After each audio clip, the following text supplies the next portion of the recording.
Thank you very much. For those of you who know me, I don't know very much about glucagon secretion, but I am estimating that not many of you probably read the Journal of Proteome Research. I know that Daniel Drucker says he does, and I bet Nikolai does, but so what we do quite a lot of in our lab is actually using mass spec to find out exactly what peptides are being produced places. And as Jens introduced this morning, sometimes immunoassays can lead you astray. So what I'm going to talk to you about is an analysis we did of exactly which peptides do you find in pancreatic islets. Not only the alpha cells, also the beta cells. Which peptides are being produced and secreted by alpha cells as well as the different cell types. And then I'm afraid I did a bit of an amateur analysis of trying to look at how the peptides that are produced by the islets might interact with the other cell types. So I've looked at the mass spec data that Sam Galvin, one of our PhD students, produced together with Richard. And we published an old RNA sequencing database a few years ago looking at what's expressed in alpha cells, beta cells, and delta cells.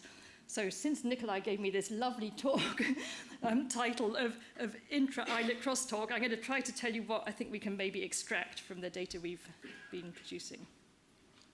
So the way we do our mass spec analysis is we take our tissue specimen or plasma or supernatants from cultured islets. We homogenize them in guanidine hydrochloride to inactivate all the proteases. We then precipitate out everything big. We do a solid phase extraction, and then we run everything else through a mass spec. In this case, is an Orbitrap mass spec. We don't put a digestion step in. There's a classic proteomics. You would put a digestion step in with trypsin or something to break everything down into smaller peptides that you can then analyze, and then you rebuild it. But because all peptides like glucagon, GLP-1, they're already small enough to analyze, so you don't actually have to put in an enzymatic step. And then you get out a chromatogram, a load of peaks of M over Zs, and you can tell the program to go back and tell you exactly which peptides were present in your original samples. And you can do some qualitative analysis, some semi-quantitative analysis, and you can even put in calibration standards and look at quantitative analysis of what's in there.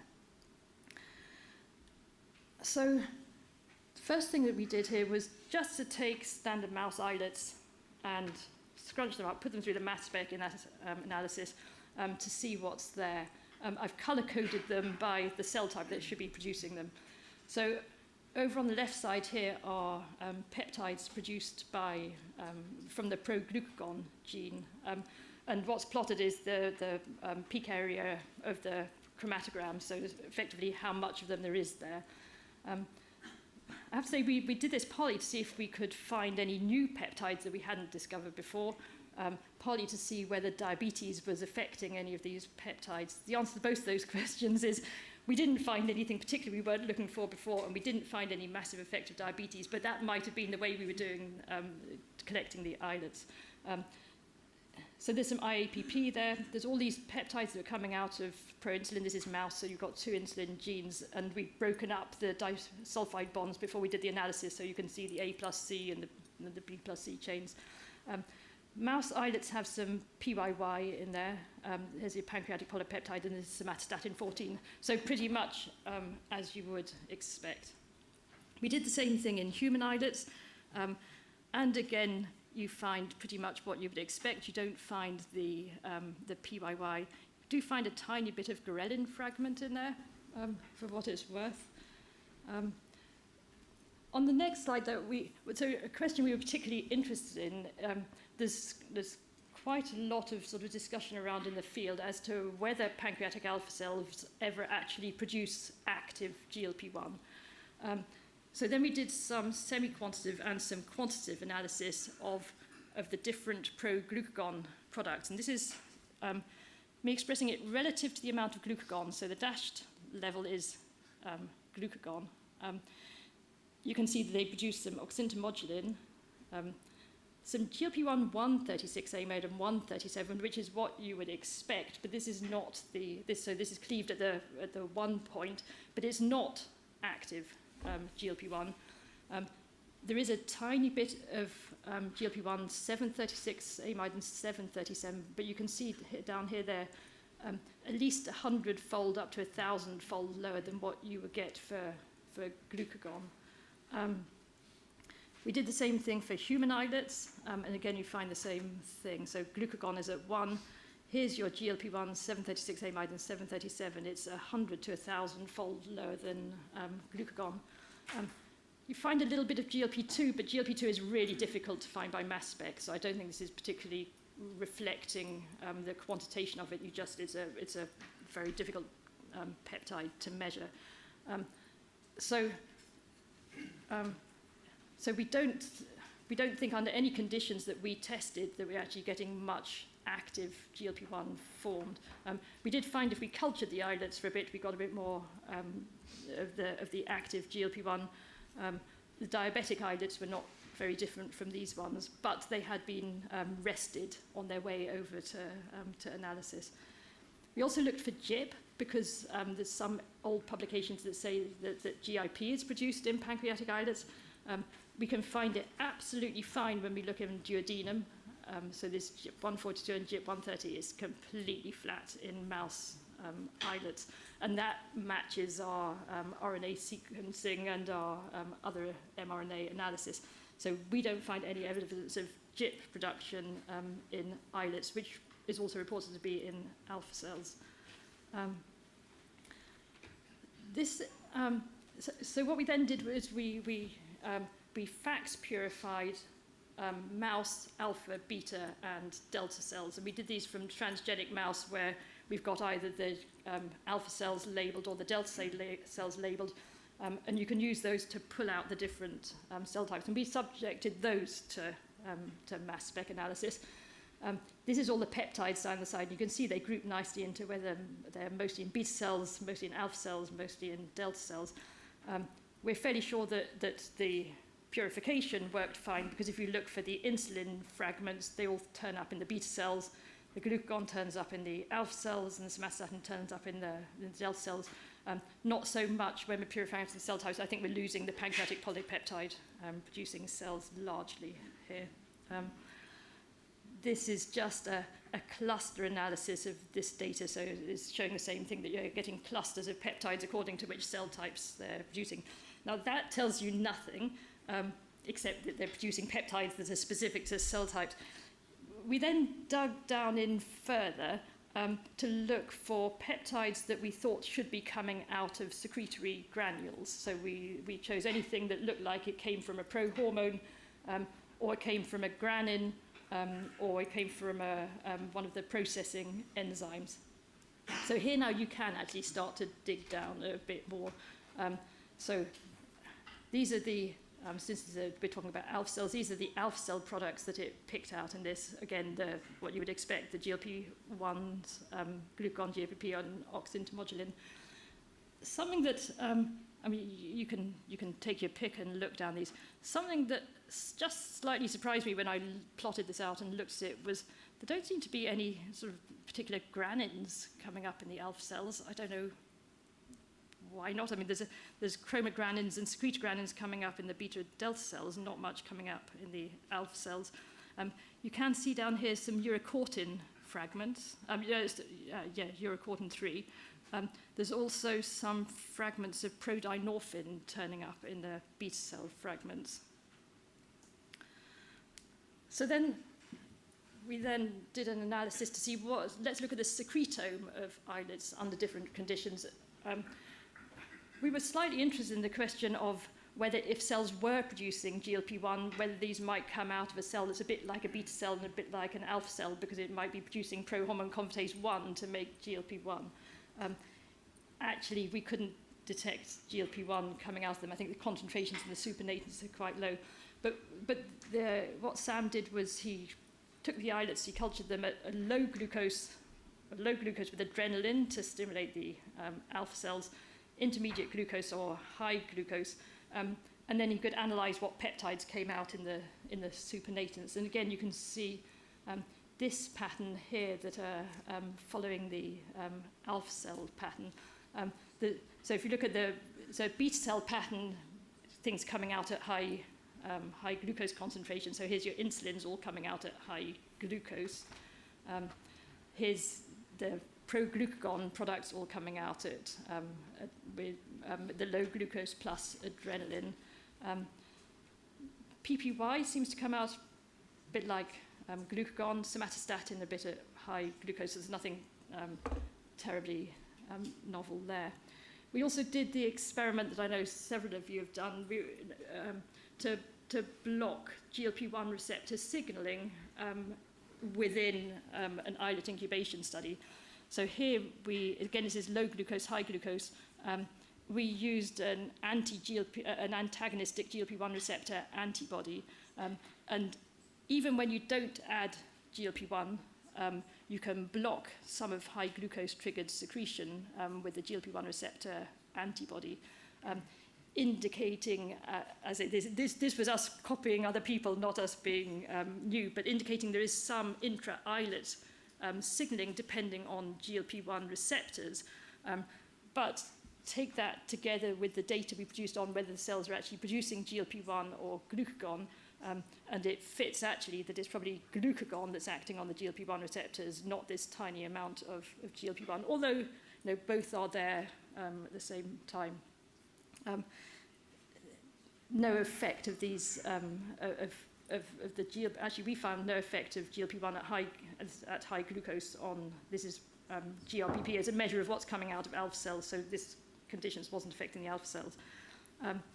So then just for this talk, I thought I would, look at what's coming out of the cells compared with where the receptors are expressed, because we've got this database of what's expressed in mouse. This is alpha cells, beta cells, delta cells, and it's by bulk RNA-seq, not single-cell RNA-seq. So this is looking at the receptors for any of the peptides that I thought would be coming out of, or that we measured would be coming out of alpha cells, beta cells, or delta cells, just to see where those receptors were expressed. So these are the receptors for products of the beta cells. So in the alpha cells, for example, there's some insulin receptor there. This is the receptor for amylin. This is a receptor for urocortin 3. Now, dashed line of 1 is probably, if you're going much below 1, you've got a fairly low expression level. They have a bit of receptor for GLP-1, and they have receptors for somatostatin 2 and 3. In the beta cells, there's this very high expression of GLP-1 receptor, no expression of GLP-2 receptor in any of these, just the somatostatin 3 receptor, again, insulin receptor. In the delta cells, the one that's turned up that we've already published, no, actually this is not here, that's on the next slide. So here's GLP-1 receptor again, as has already been published by other people, the receptor for urocortin 3. So the sort of method works to pick up what you'd expect, but it actually hasn't picked up anything particularly that we weren't expecting.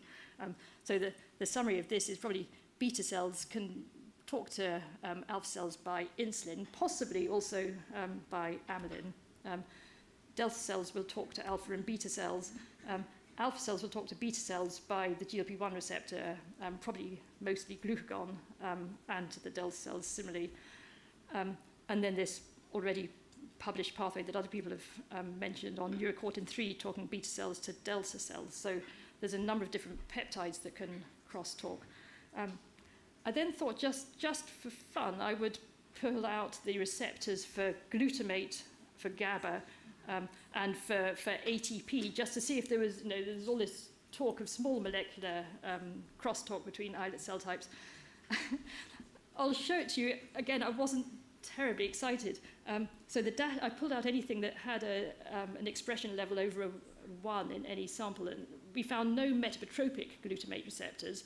These are the ionotropic glutamate receptors. Actually, there are different types of ionotropic glutamate receptor in alpha, beta, and delta cells, and some cell specificity of whether they prefer the AMPA, the kainate, or the NMDA receptors. GABA receptors, again, not very much, but some in alpha cells and beta cells. And the purinergic receptors make what you want. There's no particular pattern. I should have pulled out the 5-HT receptors, but I really would have bored you all to death, so it's probably just as well I didn't do that. I'm not sure this tells us. I mean, it doesn't look as if there's particularly cell specificity on what, if there's local production of glutamate, GABA, and ATP. The cell specificity of action doesn't look like it's coming out from the receptor expression. And then since I normally work in the gut, I just thought I would do an absolute cross-check to see if there were any receptors for any gut hormones on any cell type that we'd missed out on before for gut to islet crosstalk. This is our mass spec analysis of peptides produced in the gut. And so I've pulled out the receptors for all of the different gut hormones in the alpha cells, beta cells, delta cells. Again, I'm afraid I didn't find anything exciting. Here's the GLP-1 receptor in beta cells, very highly expressed, less GIP receptor, tiny bit of ghrelin receptor. Something I guess I hadn't particularly expected, but other people have said, is there may be a tiny bit of the NPY1 receptor. I'd always thought that was 0, but 0 in this case is down where this dashed line is. Here's what's, so gut to alpha cell crosstalk, again, GLP-1 receptors, GIP receptors, maybe a little bit of ghrelin receptors, and maybe a little bit of NPY receptors. And crosstalk to delta cells, the additional one that pops out is ghrelin receptor that we'd found before. But again, I'm afraid this systematic analysis didn't reveal anything particularly novel.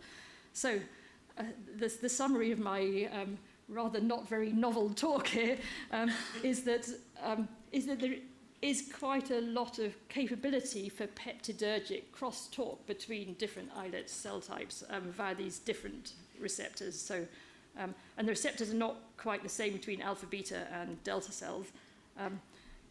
Alpha cells are talking to the glucagon receptors and the GLP-1 receptors on beta cells, and GLP-1 receptors on delta cells via glucagon, possibly by a tiny bit of active GLP-1. The somatostatin we find in the mouse, it goes somatostatin 2 and 3 receptors in alpha cells, just the 3 receptor in beta cells, which I think fits quite well with what other people are saying. And then crosstalk of insulin actually onto all cell types, and the urocortin 3 onto the delta cells.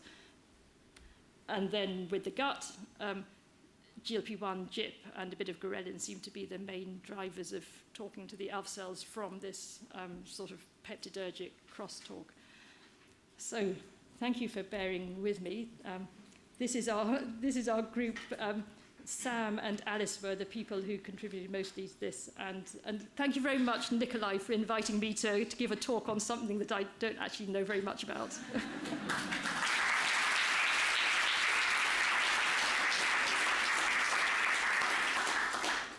Right, questions for, I think there's one in the middle there.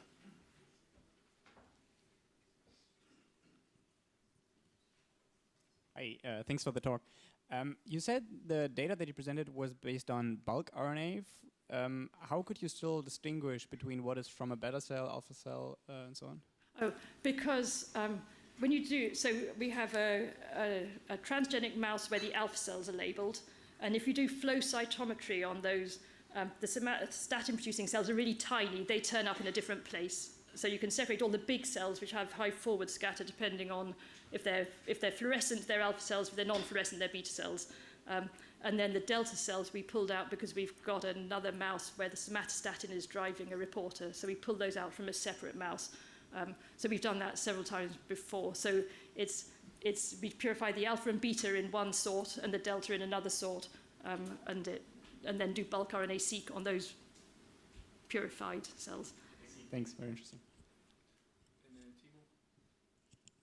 Very nice talk, Fiona. So what I always wondered is when you look at the islet architecture between rodents and humans, right? You see in rodents that the alpha cells are just at the outer line of the islets, right? So most of the beta cells in the rodent has no contact to an alpha cell, right? So Would you then, when you compare the architecture of males, of rodents and humans, would you say that probably the paracrine action of the alpha cell talking to the beta cell is more important in the humans relative to the rodents? I'm not the expert on this. I mean, there's arguments that the blood flow anyway. I think even in a mouse takes it, you know, from the which way does it go? Beta cell to alpha cell, isn't it? Beta alpha delta. So I think you can do that even in a whole mouse compared with a human. Not my place to answer that. There's probably other people who can answer much better. Right. Any more questions? Patrick? There was a lot of GLP-1 receptors in alpha cells. Or what does one mean? Is that relative to what is one much lower for the alpha cells than the beta cells? Or I mean, it's a really interesting question. So, you know, according to that, there are actually a low level of GLP-1 receptors there. Now, Patrick and I have had a long-standing discussion about whether there's a low level of GLP-1 receptor expression in all alpha cells, or whether there's just a small population of alpha cells that have a high GLP-1 receptor expression. This data can't sort that out. I mean, you know, we've published that other data suggests that there's GLP-1 receptor only in about 10% of alpha cells. I don't think this can pick it out, but it's higher than I would expect. It's high enough that you would say GLP-1 receptor is not inactive in alpha cells. And this is protein. This is not. No, that's mRNA. It's mRNA. Yeah. But it still so it varies quite a lot between different. So the thing that stands out is the thing that really stands out amongst all that receptor expression is GLP-1 receptor in beta cells is here. Everything else, expression of GPCRs in the alpha beta delta cells, is an order of magnitude lower than that. Right. Good. You can let me go. Yes, you can go now. Thank you, Fiona. Thank you.